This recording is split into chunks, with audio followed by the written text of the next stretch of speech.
बशर kitchen में आप सबको खुशामदीद। बशर किचन में आज हम तैयार करेंगे दही भल्ले में इस्तेमाल होने वाले भल्ले और पकौड़ियाँ। आज हम जानेंगे कि थोड़ी सी दाल से हम कैसे दर्जनों भल्ले और थोड़े से बेसन से कैसी बहुत सारी पकौड़ियाँ तैयार कर सकते हैं।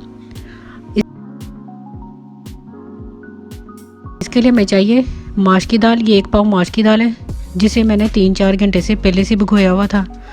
अब हम इसका पानी उतार लेंगे।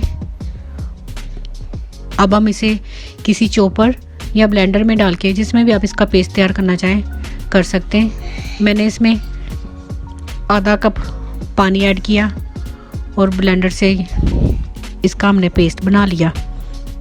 ये इसका पेस्ट रेडी है।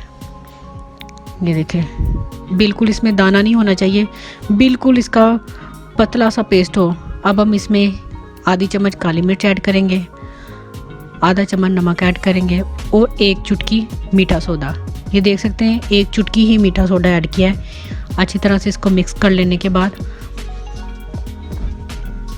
इसे हम एक परात में निकाल लेंगे। खुले मुंह वाले बर्तन में हम इसे निकालेंगे क्योंकि हमने इसे हाथ से सर्कल वाइज ऐसे घुमाना है एक ही साइड पे। ये देखिए यम्मी एक साइड पे सर्कल वाइज इसे ऐसे क्लॉकवाइज घुमा रही है। और ये हम प्रोसीजर 10 से 15 मिनट करेंगे। जैसे जैसे करते जाएंगे दाल फूलती जाएगी और ये पेस्ट और बढ़ता जाएगा। पास हम 1 गिलास पानी रखेंगे जिसमें हम ये चेक करेंगे कि ये हमारा पेस्ट रेडी हो चुका है, भले हमारे फ्राई करने के लिए रेडी हैं। ये हम देखेंगे थोड़ा सा पेस्ट लेके हमने पानी में से डाला।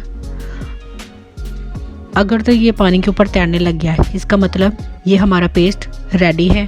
हम इसे फ्राई करेंगे अब। और अगर ये नीचे बैठ जाता है, मेल्ट हो जाता है, तो ये बिल्कुल रेडी नहीं है। अभी और हमें इसको घुमाना होगा। ये हमने ऑयल में थोड़े थोड़े भले हमने फ्राई कर लिए। ये आप देख सकते हैं, थोड़ा सा चम्मच से आप डाल के इसको फ्राई करें क्योंकि ये अंदर जाके फूल जाते हैं। ये देखिए इनका साइज़ बढ़ता जा रहा है। ये हमारे भल्ले फ्राई हो रहे हैं। आप देखते हैं ये खुद ही इनकी शेप गोल होती जा रही है। चम्मच से हम इनकी साइड चेंज कर लेंगे।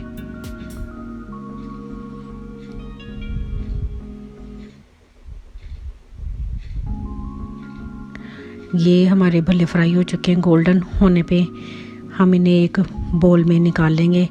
अब ये देखिए इसमें एक इसकी निशानी ये है कि हमारे भल्ले रेडी हैं। इसमें बबल से बन जाएंगे तोड़ने पे।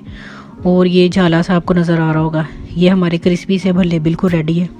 थोड़ी देर रखने के बाद इसको हम यूज़ कर सकते हैं, दही में ऐड कर सकते हैं। अभी नहीं आप डालें क्योंकि फिर ऑयल जो इसके अंदर है वो दही में खाने में ज़रा अच्छा टेस्ट नहीं देता। ये हमारे भल्ले बिल्कुल रेडी है। ठीक है, अब हम आते हैं दूसरी रेसिपी की तरफ, पकौड़ियाँ। ये पकौड़ियाँ आप देख सकते हैं सेम बाज़ार की जैसी हम घर पे तैयार कर सकते हैं। इसके लिए हमें चाहिए 2 कप बेसन। ये हमारे पास 2 कप बेसन है। हम उसी परात में खुले बर्तन में ही हमें इसे डालेंगे और आधा कप हम इसमें मैदा ऐड करेंगे, आधा चम्मच नमक और हम इसमें ऐड करेंगे ये थोड़ी सी अजवाइन, टेस्ट के लिए इसकी खुशबू अच्छी लगती है। और इसमें 1 चुटकी मीठा सोडा। और सेम वैसे ही भल्लों की तरह हम इसे क्लॉकवाइज एक साइड पे ही घुमाते जाएंगे। ये हमने पहले चेक किया लेकिन ये पानी के अंदर ही बैठ गया ये बॉल और मेल्ट होना शुरू हो गया। इसका मतलब ये नहीं रेडी अभी। हमने फिर से 10 मिनट और उसको इसी तरह से ही किया और ये देखिए ये ऊपर तैरने लग गया बॉल। अब मेरे पास एक केचप की बोतल थी, उसी में हमने रख के इनको फ्राई कर लिया। ये देखिए हमारी पकौड़ियाँ रेडी हो रही हैं।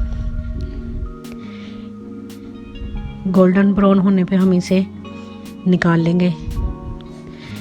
ये हमारी पकौड़ियाँ भी रेडी हैं। थोड़े से बेसन से 2 कप बेसन से मैंने ढेर सारी पकौड़ियाँ तैयार की थी। ये देख सकते हैं हमारी पकौड़ियाँ भी हैं